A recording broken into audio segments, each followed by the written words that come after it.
అనేక మంది అనేక విమర్శలు చేశారు. సరే మళ్ళీ అవకాశం ఇవ్వాలంటే మళ్ళీ కూడా అవకాశం ఇచ్చారు.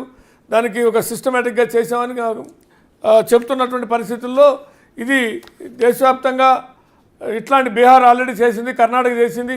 ఈ మొత్తం కాంటెస్ట్లో మీ అబ్జర్వేషన్ ఏంటి? గుడ్ ఈవినింగ్ శ్రీనివాస్ అన్న గారు, మీకు అదేవిధంగా జాజుల శ్రీనివాస్ గారికి, మిగతా బీజేపీ కాంగ్రెస్ ప్యానలిస్టులకు గుడ్ ఈవినింగ్.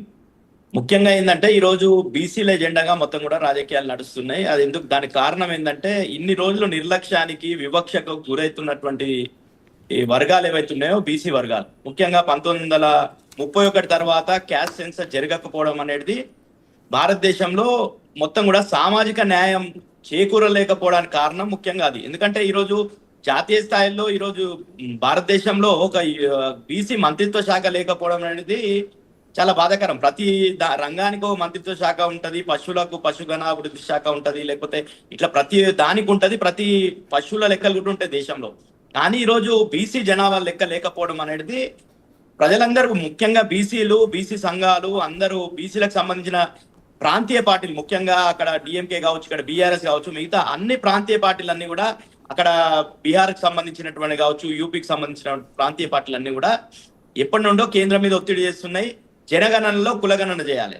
అది 2021 జరిగేది ఉండే. ఆ రోజే బీఆర్ఎస్ పార్టీగా కేసీఆర్ గారు అసెంబ్లీలో తీర్మానం చేసి సెప్టెంబర్ 2021లో మీరు చేసేటటువంటి, కేంద్రం చేసేటటువంటి జనగణనలో కులగణన చేయాల్సినటువంటి అవసరం ఉంది. గతంలో కూడా ఎందుకు చేయాలి? ఈరోజు వాస్తవానికి స్థితిగతులు తెలియంది ప్రభుత్వం ఏ విధంగా పాలిస్తుంది. ఈరోజు మొత్తం బీసీల సంఖ్య ఎంత, దాంట్లో వెనుకబడినటువంటి వాళ్ళు ఎంతమంది ఉన్నారు, మొత్తం కూడా తెలియనటువంటి పరిస్థితి. ముఖ్యంగా రిజర్వేషన్ల అంశం వచ్చినప్పుడు 50% సీలింగ్ దాటొద్దని ఇందిరా సాహ్ని జడ్జిమెంట్ చేసిన తర్వాత ఈడబ్ల్యూఎస్ రిజర్వేషన్లు కేంద్ర ప్రభుత్వం కల్పించింది. దానికి అనుగుణంగా తప్పని పరిస్థితిలో రాష్ట్రాలు కూడా ఇవ్వాల్సినటువంటి పరిస్థితి వచ్చింది. 10% లెక్కలు లేకుండా ఈడబ్ల్యూఎస్ రిజర్వేషన్లు ఇచ్చిన సందర్భంలో ఈరోజు బీసీలు 50% పైబడి ఉన్నటువంటి బీసీలకు ఒక్కొక్క దగ్గర 20%, 20%, ఎస్సీ ఎస్టీ జనాభా పెరిగిన కొద్దికి బీసీ రిజర్వేషన్ తగ్గడం అనేది మనం రాష్ట్రాల్లో చూస్తున్నాం. కాబట్టే ఈరోజు లోకల్ బాడీ ఎన్నికల కోసం జరిగినటువంటి సందర్భంలో Krishnamurthy versus union of India judgment లో 2010లో చెప్పింది ఏంటంటే బీసీలకు రిజర్వేషన్ లోకల్ బాడీలు ఇవ్వాలంటే ఒక డెడికేటెడ్ కమిషన్ వేసి రిపోర్ట్ ఇవ్వాలన్నారు. దానికి అనుగుణంగానే రాష్ట్రంలో కూడా వీళ్ళు కామారెడ్డి డిక్లరేషన్ పెట్టి మేము కులగణన చేసి దాన్ని బీసీల రిజర్వేషన్ పెంచుతామన్నాడు 42% అని చెప్పారు. దాన్ని అంశం చూసుకుంటే 42% అనేది ముందే కాంగ్రెస్ పార్టీ నిర్ధారించుకున్నది. ఒక కమిషన్ నివేదించాలి, ఎంత వెనుకబాటుతనం ఉంది, ఎంత రిప్రజెంటేషన్ కావాలి బీసీలకు అని నిర్ధారించాల్సింది డెడికేటెడ్ కమిషన్. కానీ కాంగ్రెస్ పార్టీ కామారెడ్డిలో డిక్లరేషన్ చేసేసింది. దానికి అనుగుణంగా ఈరోజు 42%. అది విద్యా ఉద్యోగాలకు సంబంధించి ఎక్కడ కూడా ఒక కమిషన్ వేయలేరు, దాని మీద అధ్యయనం జరగలేదు. కానీ 42% అని చెప్పారు. ఈరోజు మనము ఈ లెక్కలు ఎందుకు కాంగ్రెస్ పార్టీ చేసినది శాస్త్రీయబద్ధంగా లేదు, చట్టబద్ధంగా లేదు అనే దానికి ఒక ఉదాహరణ ఏంటంటే ఈరోజు ఈ బీసీ కులగణన, బీసీ రిజర్వేషన్ పెంపుతో పాటు అసెంబ్లీలో ఇంకొకటి కూడా చర్చ జరిగింది. ఏది? ఎస్సీ రిజర్వేషన్లు, ఎస్సీ బైఫర్కేషన్, ఏది కులాల వర్గీకరణ, ఎస్సీ వర్గీకరణలో ఈరోజు ఈ లెక్కల ప్రకారంగా తీసుకోకుండా ఈ కాంగ్రెస్ ప్రభుత్వం 2011 క్యాస్ట్ సెన్సస్ ప్రకారంగానే లెక్క వర్గీకరణ చేయడం జరిగింది. అంటే ఎందుకు? వాళ్ళు చేసినటువంటి లెక్కలు శాస్త్రీయబద్ధంగా లేవు, అదేవిధంగా చట్టబద్ధంగా కావు. రేపు కోర్టులకు పోతే కూడా ఆబ్జెక్షనబుల్. కాబట్టి రాష్ట్రాలకు సర్వే చేసే అధికారం ఉంది, సెన్సస్ చేసే అధికారం ఎక్కడ కూడా లేదు. కాబట్టే ఈరోజు అందరు కూడా దేశంలో కేంద్ర ప్రభుత్వం మీద ఒత్తిడి తీసుకురావడానికి కారణం ఏంటంటే సెన్సస్ అనేది సెంట్రల్ సబ్జెక్టు కాబట్టి చేయాల్సి ఉండే. ఈరోజు బీజేపీ కూడా ఈరోజు మేము ఇప్పుడు మొన్న క్యాబినెట్ లో నిర్ణయం తీసుకున్న తర్వాత మొత్తం కూడా మేము బీసీలకు మేమే మొత్తం కూడా పెద్దన్నల పాత్ర నిర్వహిస్తామనే దిశగా మాట్లాడుతున్నారు తప్ప ఇంతకుముందు నుండి కూడా వాళ్ళు వ్యతిరేకించింది ఏంది? 2014 కన్నా ముందు వాళ్ళు కోరింది ఏంది?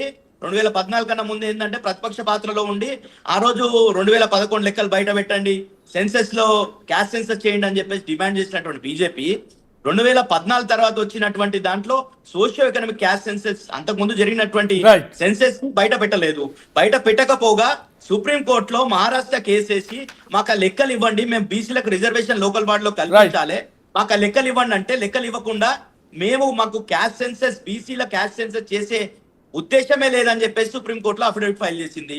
కానీ ఈ రోజు దేశవ్యాప్తంగా మీరు కూడా అంటే ఒకటి సుబ్రహ్మణ్య పటేల్ గారు, మీరు కూడా వీళ్ళు సెన్సెస్ చేసే రాష్ట్రాలకు లేదు సెన్సెస్ చేసే హక్కు అని, మీరు కూడా సమగ్ర సర్వే మాదే కరెక్ట్ అని వాదించారు. సర్వే చేసిండు. అలాంటి ఎందుకు శ్రీనివాస్ వాదించారు? మరి మీది శ్రీనివాస్ కరెక్ట్ గారు.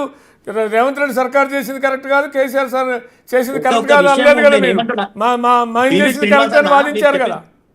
మీరు డెఫినెట్ గా సర్వే చేసుకునే అధికారం రాష్ట్రాలకు ఉంది, కానీ దాని లెక్కలకు అనుగుణంగా సంక్షేమ పథకాలు అందించవచ్చు. కానీ మీరు దానికి అనుగుణంగా రిజర్వేషన్ పెంచుతామంటే పెంచడానికి అవకాశం లేదు, చట్టాలు ఒప్పుకోవు. కాబట్టే కదా ఈరోజు క్యాస్ట్ సెన్సర్ చేయాలని ఎందుకు డిమాండ్ వచ్చింది? బీహార్ చేసి రిజర్వేషన్ పెంచితే ఎందుకు కొట్టుడు పోయినాయి? ఈరోజు కాంగ్రెస్ పార్టీ కూడా ఇక్కడ అందుకనే చేసిన కేంద్రం కాంగ్రెస్ కేంద్రం ప్రభుత్వం మీద ఒత్తిడి తెచ్చారు కదా. అందుకనే ఈసీల కేంద్రం మీద లెక్కలు ఒత్తిడి మొత్తం తెచ్చి కూడా తక్కువ దీనికి చేసి చూపించింది. 9th షెడ్యూల్లో చేర్చాలి, దాని మీద పార్లమెంటు దీని మీద తీర్మానం చేయాలి, చట్టం చేయాలని కూడా. చట్టం చేయడం కాదు, చట్టం ఎట్లా చేస్తారండి వీళ్ళు? కరెక్ట్ అధ్యయనమే చేయలేరు కదా. బీసీలకు ఇప్పుడు ఎడ్యుకేషన్ ఎంప్లాయ్మెంట్ విషయంలో నేనేమంటున్నా అంటే ఇదొక ఇష్యూ. ఇప్పుడు ఒక రాష్ట్ర ప్రభుత్వం తన సమగ్ర సర్వే నిర్వహించి శాస్త్రీయబద్ధంగా అంటే డెడికేషన్ కమిషన్ ద్వారా సెన్సస్ లేకపోవచ్చు, కానీ సర్వే చేసి సర్వే ప్రకారం వాళ్ళ జనాభా తేల్చి వాళ్ళ రిజర్వేషన్లు పెంచాలి అనే ఒక నిర్ణయం చేశారు. ప్రభుత్వం గవర్నర్కి పంపారు, గవర్నర్ ఆమోదించింది. కానీ ఇది కేంద్రం కూడా ఆమోదించాల్సిన అవసరం ఉన్నటువంటి అంశం, సబ్జెక్టు. కాబట్టి కేంద్రం మీద ఒక రకమైన ఒక్క నిమిషం కేంద్రం మీద ఒక రకమైన ఒత్తిడి తెచ్చారా, ఒత్తిడి పనిచేసిందా పనిచేయలేదా, దాని result end of the day result చూస్తాం. కానీ ఆ పని ఒక్క నిమిషం నా ప్రశ్న అర్థం కాదా మీకు? నా ప్రశ్న ఒక్క నిమిషం, నా ప్రశ్న కంక్లూడ్ చేస్తా, నా క్వశ్చన్ కంక్లూడ్ చేస్తా. End of the day Congress ఆ పని చేసింది. 10 ఏళ్ళలో మీరు కూడా చేస్తుంటే ఇప్పటికే ఆనాడే బీజేపీ 2000 అంటే ప్రధానిగా మోడీ రెండోసారి అయినప్పుడే మీ ఒత్తిడికి తలొగ్గి అప్పుడే చేస్తే ఈ పాటికి అసలు అది పార్లమెంట్లో అన్ని రకాలుగా అయిపోయేదేమో. మీరే ఆ పని చేస్తుంటే క్రెడిట్ రేవంత్ రెడ్డికి వచ్చేది కూడా కాదేమో అంటున్నా. శ్రీనివాస్ అన్న, గత మనం వాస్తవాల విషయాలన్నీ కూడా మనం చరిత్ర చెప్తుంది కదా. 2004లో కేసీఆర్ గారు ఆర్ కృష్ణ గారిని తీసుకుపోయి అవన్నీ వద్దు. నేనేమంటున్నా అంటే ఆర్ కృష్ణ గారు తీసుకుపోయారు, అందరు తీసుకుపోయారు. ఆర్ కృష్ణ తీసుకుపోయేది ఎందుకు? ఆయన పెద్ద నాయకుడు, ఆయన కూడా తక్కువ నాయకుడు కాదు కదా. తెలంగాణ కోసం కేసీఆర్ గారు కొట్లాడంటే ఆయన బీసీల కోసం కొట్లాడు, ఆయన తీసుకుని పోవడం కాదు. ఇక్కడ నేను అడిగే ప్రశ్న ఏంటంటే ఇవాళ నిన్న ఒక్క నిమిషం, రేవంత్ రెడ్డి చేసిన పనే 2014 నుంచి 18 వరకు సాధ్యం కాకపోయినా 18 తర్వాత రెండోసారి అధికారంలోకి వచ్చినప్పుడు చేసుంటే కేంద్రం ఏమన్నా ఒత్తిడికి గురయ్యి ఆనాడు ఇవాళ ఎట్లయితే ఒత్తిడికి గురైందో ఆనాడు కూడా ఒత్తిడికి గురయ్యి చేస్తుంటే ఈ పాటికే దానికి దేశవ్యాప్తంగా ఆ క్రెడిట్ కేసీఆర్కి వచ్చేది, బీసీలకు న్యాయం జరిగేది. ముఖ్యంగా క్రెడిట్ పక్కన పెడదాం, బీసీలకు న్యాయం జరిగేది అంటున్నా. మీరు నన్ను చెప్పనియండి, 2021లో క్యాస్ట్ సెన్సర్ జరిగేది ఉండే, ఆ క్యాస్ట్ సెన్సర్